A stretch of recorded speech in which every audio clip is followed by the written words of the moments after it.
जब एक प्रेमी प्रेमिका के बीच जो उनका रिश्ता होता है वो दसियों साल पुराना हो, इस 10 साल का वो रिलेशनशिप हो, तो फिर शायद कहीं ऐसी गुंजाइश नहीं होती है कि वो रिश्ता टूटेगा या फिर उनकी शादी नहीं होगी। फिर यही होता है कि भाई 10 साल से रिलेशन चल रहा है तो आपस में शादी करेंगे और वैवाहिक जीवन को जिएंगे, आनंद से रहेंगे। लेकिन आज एक ऐसी कहानी जहाँ पर ऐसा नहीं होता है। 10 साल के रिलेशन के बाद भी जो लड़की है वो आत्महत्या कर लेती है। क्यों करती है ऐसा, कहाँ की कहानी है, आइए बताता हूँ आपको।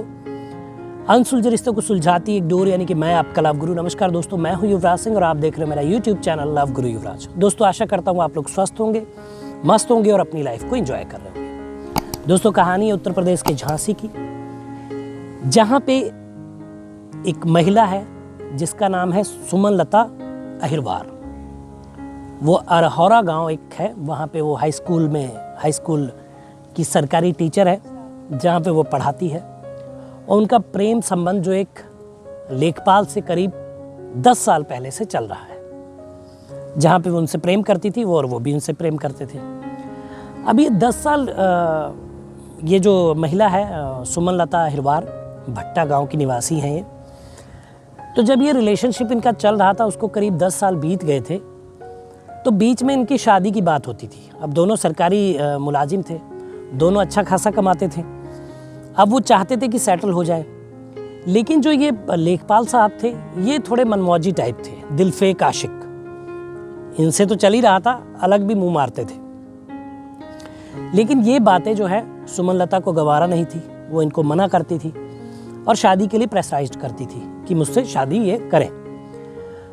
10 साल तक ये जो लेखपाल साहब थे ये इनको बहाना मारते रहे, टालते रहे, करेंगे, ये सेटल हो जाए, वो हो जाए, तनख्वाह बढ़ जाए, फलान हो जाए, इस तरह की चिकनी चुपड़ी बातें करके इनको बरगलाते रहते थे। लेकिन ये उनकी बातों में हमेशा आ जाया करती थी।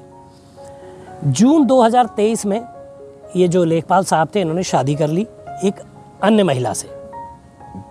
जब ये मैटर उठा तो ये आग बबूला हो गई। उन्होंने थाने में जाके शिकायत दर्ज कराई लेखपाल के खिलाफ कि 10 सालों तक इन्होंने हमारे साथ शारीरिक संबंध बनाए और हमें प्रेम में फंसा के रखा, झांसा दिया शादी का, और अब इन्होंने एक अन्य महिला से शादी कर ली है। पुलिस ने दोनों पक्षों को बुलाया, समझाया बुझाया, बात को सॉर्ट आउट किया कि लड़ाई झगड़ा ना हो।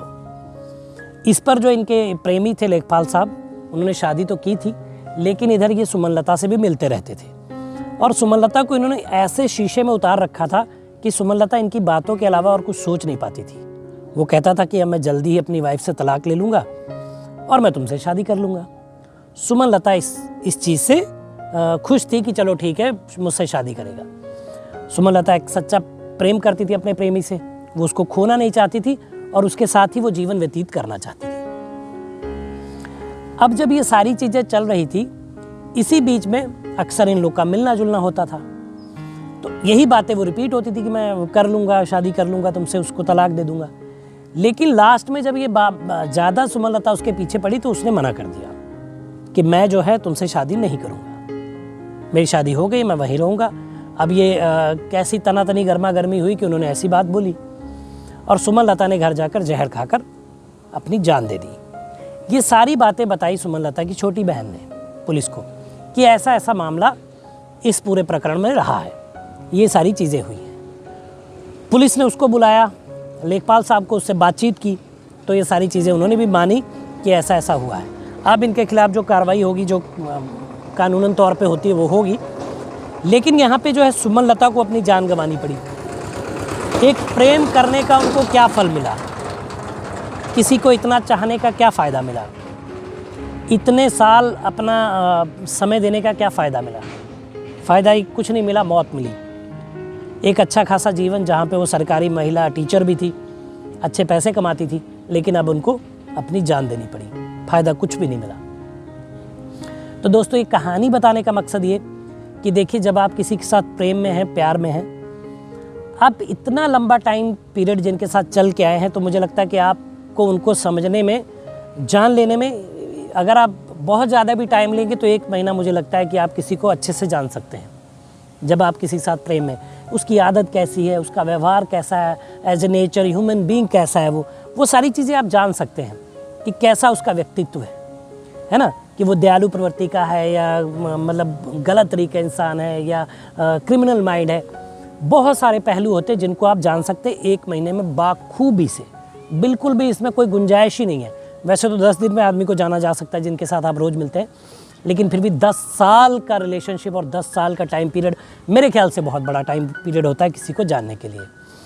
अब सुमनलता को ये समझ लेना चाहिए था जब इन्होंने शादी की थी कि अगर भाई वो आपसे प्रेम करते थे या प्यार करते थे तो उन्होंने शादी क्यों की? फिर तो वो आपसे करनी चाहिए थी ना भाई। वो भी डिपेंडेंट थे, वो भी लेखपाल थे, वो भी अच्छा पैसा कमाते थे, सरकारी जॉब थी। अब किसी का प्रेशर तो था नहीं।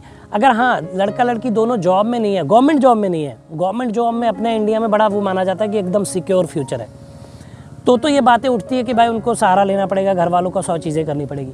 लेकिन अगर वो गवर्नमेंट जॉब में है तो मुझे लगता है बिल्कुल वो डिपेंडेंट है, इंडिपेंडेंट है, फिर उनको किसी की पूछने की ज़रूरत नहीं है। एडल्ट भी हैं वो 25-30 साल के, तो अपने तरीके से वो शादी कर सकते हैं, उसमें कोई प्रॉब्लम नहीं होगी। लेकिन यहाँ पे सुमनलता ने ये कभी इस चीज़ पे ध्यान नहीं दिया कि जिस बंदे ने उससे वादा किया था, 10 साल रिलेशन चला, फिजिकल भी हुआ ना जाने कितनी बार, सारी चीज़ें थी, तो दूसरे से शादी की तो आपसे शादी नहीं करेगा। ये बात को समझ लेना चाहिए था और धीरे धीरे इस रिश्ते से बाहर निकल जाना चाहिए था, इस दलदल से बाहर आ जाना चाहिए था। चलो यहाँ पे हुआ, जब दोबारा वो शादी करने के बाद भी इनको बोलने लगे कि मैं अपनी पत्नी को तलाक दे दूंगा और आपसे शादी करूंगा, तब भी इनके मन में ये सवाल खटकना चाहिए था कि जिसने पहले शादी कर ली है वो दोबारा मुझसे शादी क्यों करेगा? और अगर शादी का तलाक ही देना था तो शादी क्यों की उसने? आप भी कमेंट में बताइए क्या मैं गलत कह रहा हूँ? ये सारी बातें सही है ना? तो इन चीज़ों को जानना चाहिए। आप अपने प्रेमी के बारे में जानिए कि कैसा वो है, कितने दिन तक वो रिश्ता चला रहा है, किसी और से तो नहीं मिल रहा है। अगर ऐसा कुछ हो रहा है तो आप उनसे किनारा कर लीजिए। देखिए भाई, जीवन अनमोल है। मैं हमेशा बोलता हूँ कि जीवन बहुत छोटा है, अनमोल है, इसका वो नहीं है, कुछ मूल्य नहीं है, इतना अनमोल है। इसके आप पैसे नहीं लगा सकते, पैसे से खरीद नहीं सकते जीवन। तो जीवन एक बार बना है, मिला है, तो जो प्रकृति ने इतने सुख दिए हैं, इतनी सारी चीज़ें दी हैं, उसका एंजॉय करिए, उसमें रहिए, मज़े करिए, अपनी लाइफ को एंजॉय करिए।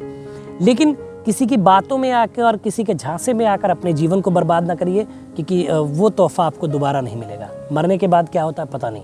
अब सुमनलता क्या है, कहाँ गई, कुछ नहीं बता सकते आप, कोई नहीं बता सकता।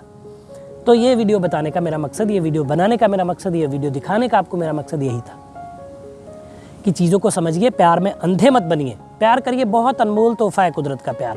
प्यार के बिना इस सृष्टि क्या बनी नहीं सकती थी। लेकिन बेवकूफ़ होकर प्यार मत करिए, ये मेरा सुझाव है। तो दोस्तों, अगर आप प्यार की किसी समस्या में और आपको लगता है कि निवारण नहीं हो रहा है तो मेल करिए मुझे, मेल आईडी नीचे फ्लैश हो रही है। एक वीडियो के माध्यम से नाम पता गुप्त रखते हुए मैं आपको उस समस्या से बाहर निकालूंगा और आपका नाम पता बिल्कुल नहीं बताऊंगा। तो दोस्तों, बताइएगा वीडियो कैसा लगा, कमेंट करिए, शेयर करिए, चैनल को सब्सक्राइब करिए। मिलेंगे अगली वीडियो में, तब तक मुस्कुराते रहिए, खुश रहिए, क्योंकि जीवन बहुत छोटा है। धन्यवाद।